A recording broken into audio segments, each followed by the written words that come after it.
Williams in this game has 1 catch for 1 15-yard touchdown. Who does Justin Herbert have to throw the football to break this open for the offense? Had time, and over the middle, that pass was tipped by the rookie Devin Lloyd, incomplete. A really good reaction. Watch Lloyd, number 33. He's drifting to his left, but he just feels, because he's reading the eyes of Herbert, he just feels Everett coming behind him, and he just naturally has the instincts to fall back in that passing window and get his hands on it.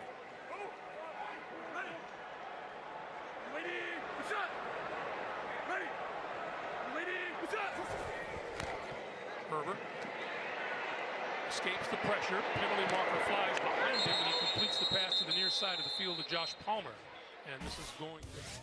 We got Cordero Patterson doing some things. The Swiss Army knife out of the backfield, straight handoff, playing like a running back on this play and finding a crease to the left side. And look at it. The entire Seattle defense trying to get him out of bounds. Big chunk play there for Cordero Patterson, who is into triple digits scrimmage yards, 113 and a touchdown for Cordero Patterson. Falcons trying to get a touchdown and retake the lead. On the field is an incomplete pass. There's also holding. Offense number 74. That penalty's declined. The result of the play is 4th down. Too early for 4th down territory? No. Zacchaeus and Bernhardt in at the wide receiver spot. It's a good question.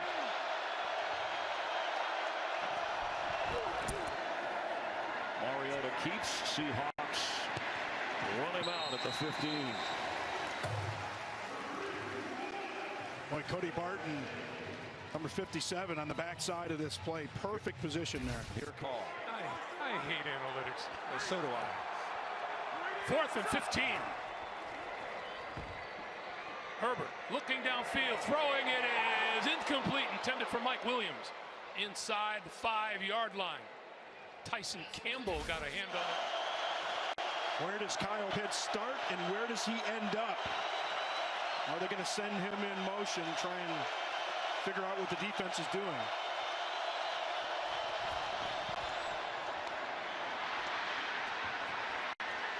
Drake London is in for the touchdown.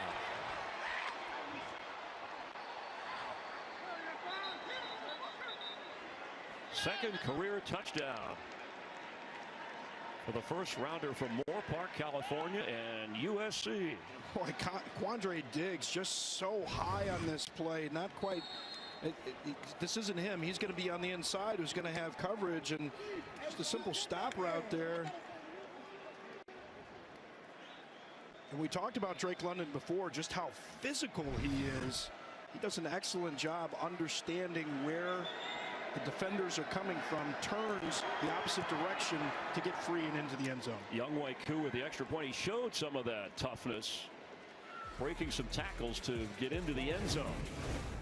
London calling. Drake London showing why he was the first wide receiver taken in the draft. He's made plays all 3 weeks for this Atlanta Falcons offense, which retakes the lead in Seattle. Final 30 seconds of the 3rd quarter. We're already into the 4th quarter in that Chargers and Jags game. Final minutes or seconds, respectively, in the Rams, Cardinals, and Packers Buccaneers games in the 3rd quarter. So we know what time it is. And speaking of London calling, let's call London. Hey, Kyle Brandt, do you and the Good Morning Football crew out there in England know what time it is? Scotty, you know it, you love it. It is now the witching hour, where wins become losses and losses become wins. All right, a little over-exaggerated, but we're down with that. Kyle, we love you. By the way, it's like 11:30 at night right now, maybe 11:40 at night in London right now, which is the witching hour. And ladies and gentlemen, even this 21-point game, if you were with us last week or in week 1, no lead is safe. But if the Chargers are going to do anything here in the 4th quarter, it's got to be pretty quick. Jacksonville has that 21-point lead and the football. We'll monitor that game for you. We definitely got a tight one here in the NFC West. One of these two teams trying to get to 2-1. Biblical illusions. Nice. There's Akers again. Behind Cup again. And down to the 14-yard line. Game break time. Let's check in with Kurt Menefee in Los Angeles. Well, a good start to his rookie season for first-rounder Drake London of the Falcons. This 14-yard score, his second in 2 weeks.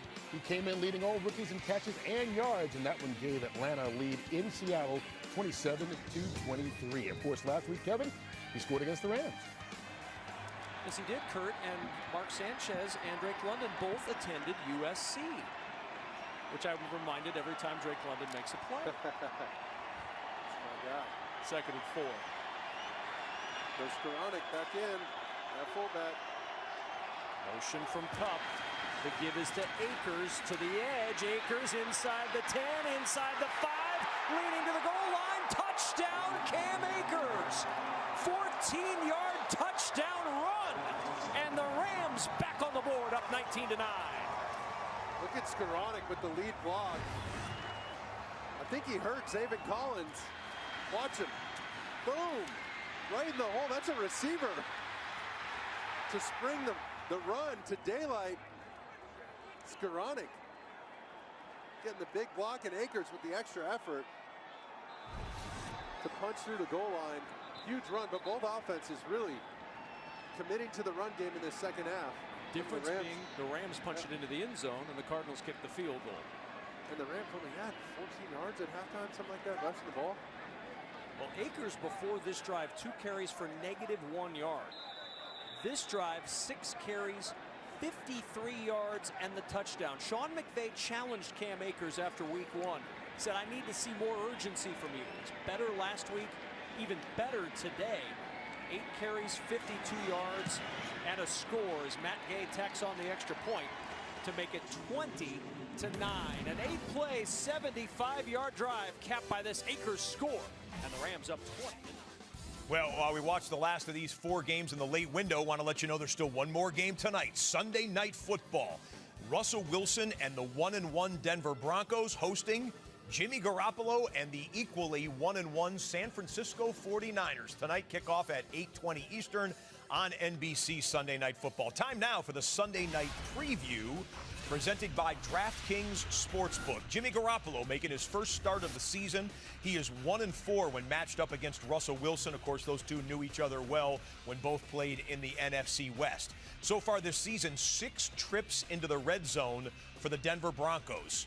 0 touchdowns. They had the disasters in their last game, fumbling the football twice inside of the 1-yard line. Will they get one today? And Deebo Samuel has almost twice as many yards rushing as he does receiving this season. Some things to file away as we tell you that DraftKings Sportsbook is an official sports betting partner of the NFL. And this week, new customers can bet $5 on any team and pocket $200 if they win. Download the app and use promo code RedZone when you sign up. Sunday Night Football, that'll be a good one. We'll see what they come up with. And Power Field at Mile High was kind of an interesting atmosphere last week with Russell Wilson's home debut as a Denver Bronco, but that one's still a few hours away. Orange sets up the little flip to Etienne. Etienne inside the 30 to the 26-yard line, and another first down for Jackson. Which way they go? Both backs in there. Jones wrapped up, not going to get it. It was Tryon Shoyinka.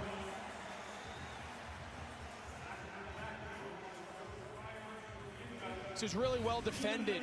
They're trying to create a little RPO. They're going to send it out here, and he's going to read these 2 guys. If he crashes, they can swing it. They'll block on.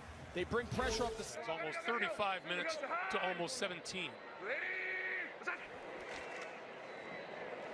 Etienne still on his feet, dragging people inside the 20-yard line. This is interesting. I'm trying to get him to jump off sides, but...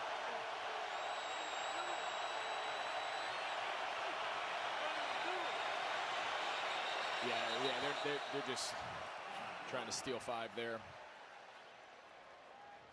A lot of times Rodgers with that hard count. That time used the motion, but no avail. Delay game on the offense. 5-yard penalty. 4th down.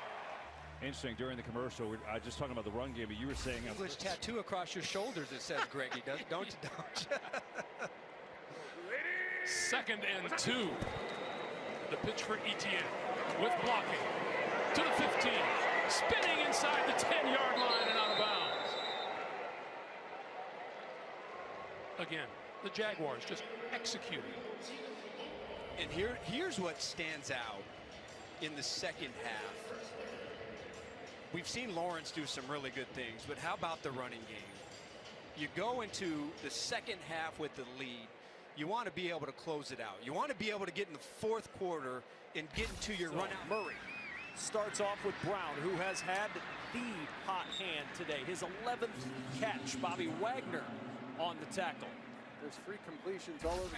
When the Chargers have to get off the field, you have just methodically went down behind your running game and have been able to keep the football. I mean, I guarantee you they're going to look at this fourth quarter, Doug Peterson and his staff, and they're going to have Matthew Stafford. He's still 4 yards behind Matthew Stafford in the run game. Matt's got him up. That's why you never take me to Vegas. And flags fly. A third down like this. Now we go back. Decision making and accuracy and fit in timing. Let's see what Gino can do here on third down. Metcalf, top of your screen. Lockett, bottom of your screen. DJ Dallas, the back, who's stepping up to block. They need 6. And open across the middle is Dallas, and he's got the first down. Time for a game break. Let's say Almost 67 plays a game in the past. He's got 72 and counting right now. Hey, if you don't want the Chargers to get back, you keep Justin Herbert on the sideline, and that's what they've done. This is Zay Jones. And Jones tripped up at the 11-yard line. Oh, Chris. Wow, I did not know that. Thank you, Kurt. Arizona, quite a comeback last week. They're going to have to do it again if they want to pull off the upset of the Rams at home in Arizona. Kurt will keep us updated. Dallas to the 41-yard line. Mike Ford, one of those reserve backs, making off the Kansas City Chiefs today. Yeah, it's a big win for the Colts because, you know, they were staring at 0-3, and to beat the Chiefs, that's huge. Lawrence throwing, end zone. Caught at the back of the end zone by Marvin Jones for the touchdown. What a throw. Get out of here. He was covered in Noah Fant, and he was just patient and got it to his check down. So just take what the defense gives you. Time, and there's Metcalf, but he couldn't grab it.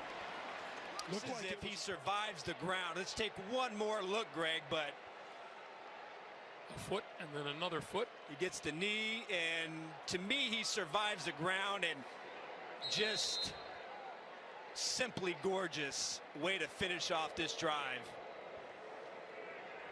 And it appears that review agrees. We'll talk to Gene Steratore after the extra point attempt, and it is good.